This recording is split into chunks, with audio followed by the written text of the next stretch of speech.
Halo semuanya, kenalin nama aku Nadira Albania Rizaldi, NIM 20231011031130 dari kelas Penologi atau Viktimologi B. Nah, kali ini aku akan membahas tentang ruang lingkup viktimologi yang mencakup 3 aspek penting dalam memahami korban kejahatan, yaitu ada aspek psikologi, aspek sosial, dan aspek ekonomi korban. Nah, materi ini aku rangkum dari buku Perlindungan Korban Suatu Perspektif Viktimologi dan Kriminologi karya C. Maya Indah yang secara komprehensif menguras posisi korban dalam sistem peradilan pidana serta bagaimana korban harus dilindungi dari berbagai dampak kejahatan yang mereka alami. Nah, sebelum masuk ke pembahasan aspek-aspeknya, mari kita pahami dulu apa itu viktimologi.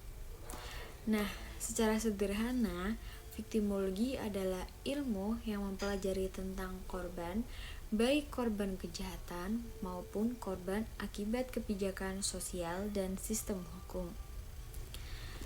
Viktimologi melihat bagaimana seseorang bisa menjadi korban, apa akibat yang dialami, serta dan bagaimana proses pemulihan atau perlindungannya.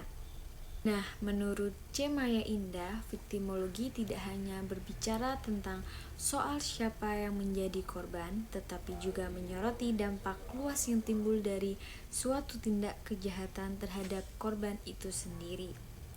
Inilah yang disebut dengan ruang lingkup viktimologi, yang dalam buku ini dibagi menjadi 3 dimensi utama, yaitu psikologis, sosial, dan ekonomi. Ketiganya ini saling terkait ketika seseorang menjadi korban kejahatan. Misalnya, korban kekerasan, pelecehan, dan atau pencurian pun.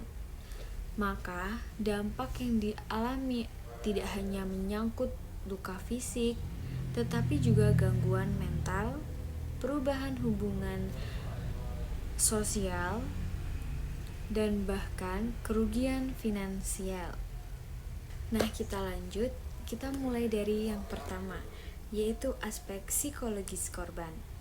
Bagian ini menjadi salah satu fokus utama dalam viktimologi modern. Menurut C. Maya Indah, dampak psikologis seringkali menjadi luka paling dalam yang dirasakan oleh korban, bahkan lebih berat daripada luka fisik yang tampak. Ketika seseorang menjadi korban kejahatan, ia akan mengalami guncangan emosional.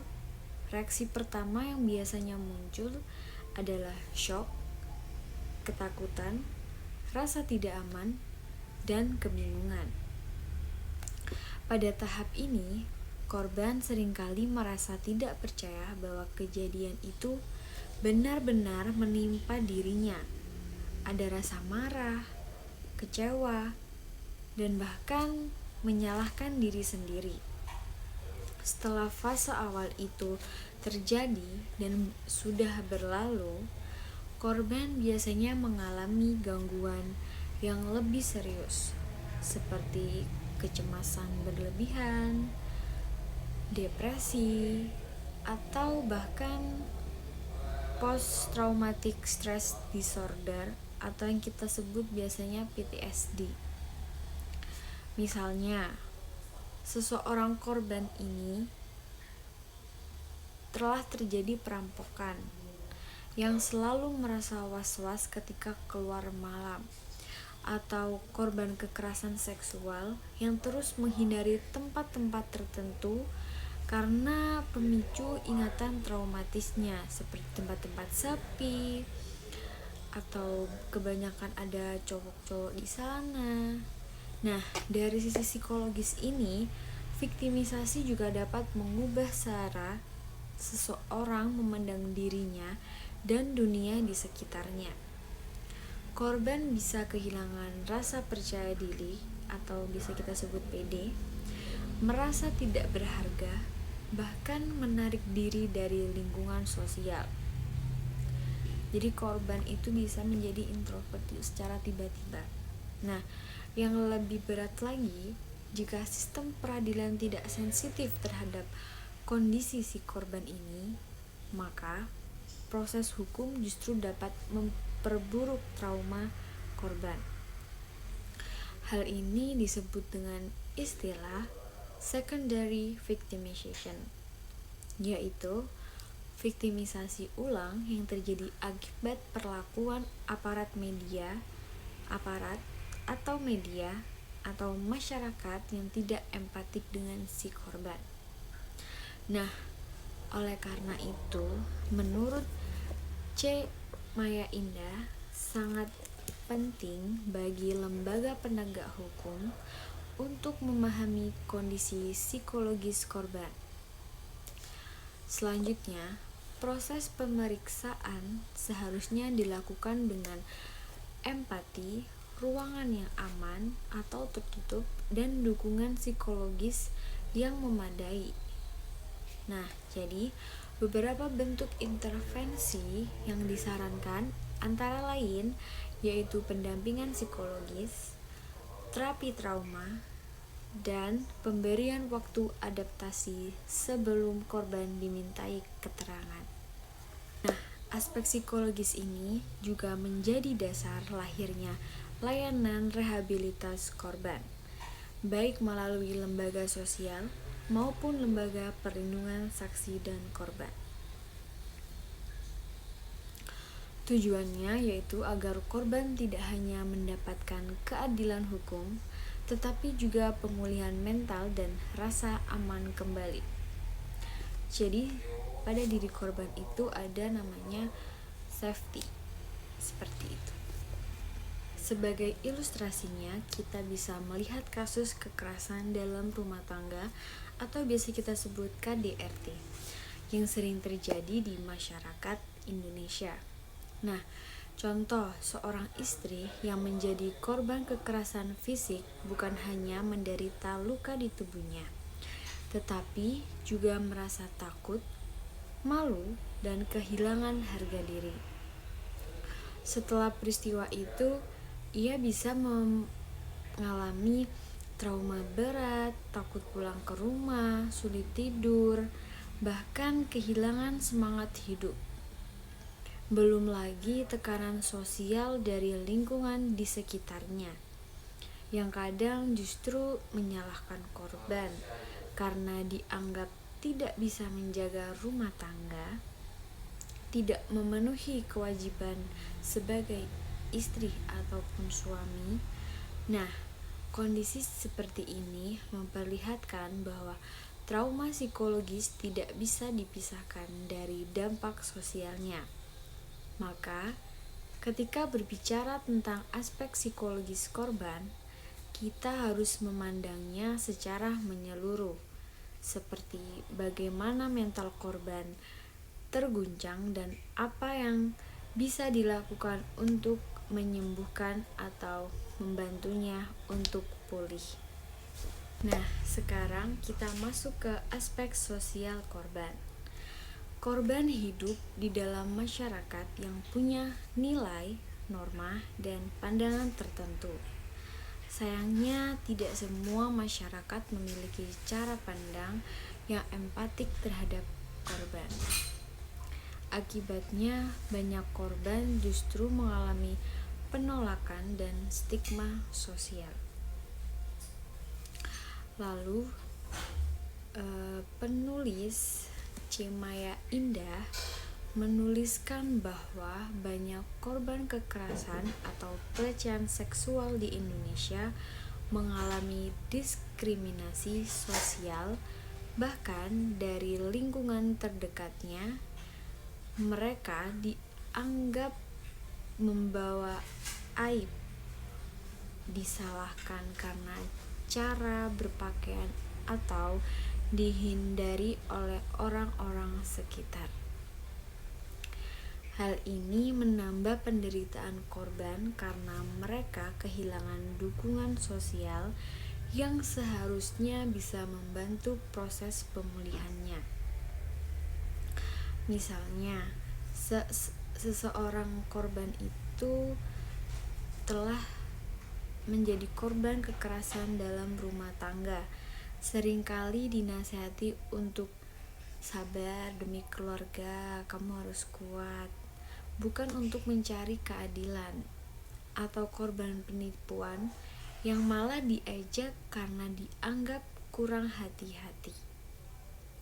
Nah, padahal dalam perspektif viktimologi, setiap orang berpotensi menjadi korban. Dan tidak ada korban yang patut untuk disalahkan.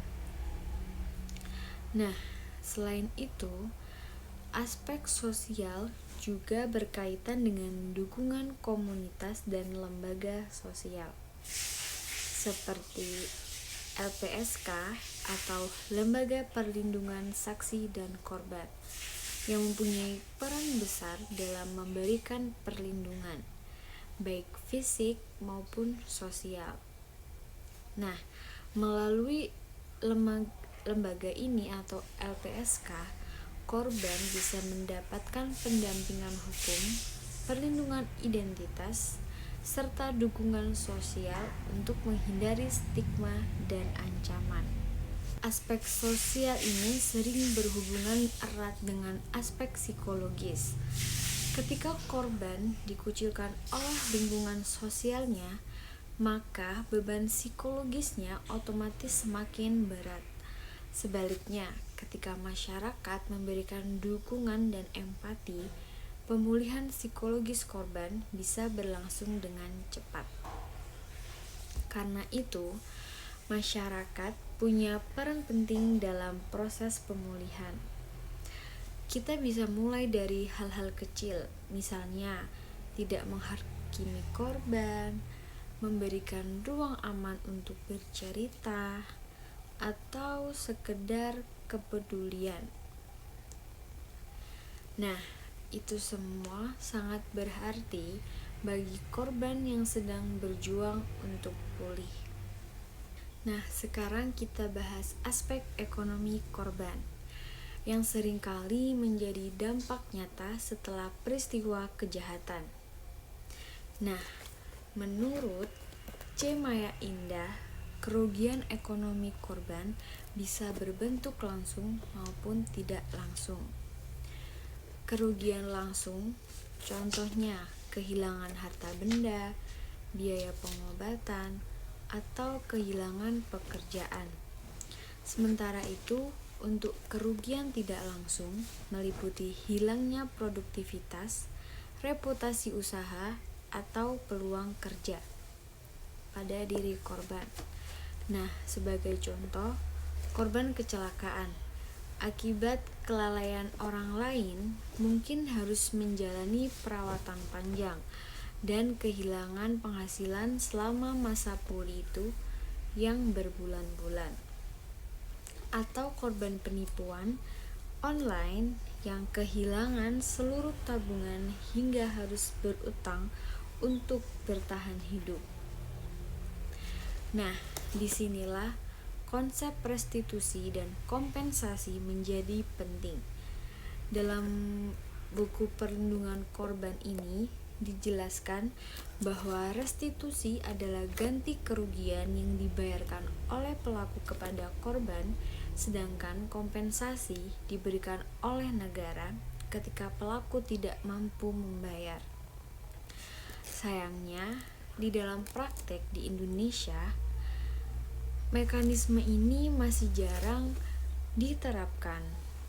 Banyak korban yang tidak tahu hak mereka dan sistem peradilan pun belum efektif menyalurkan restitusi secara cepat.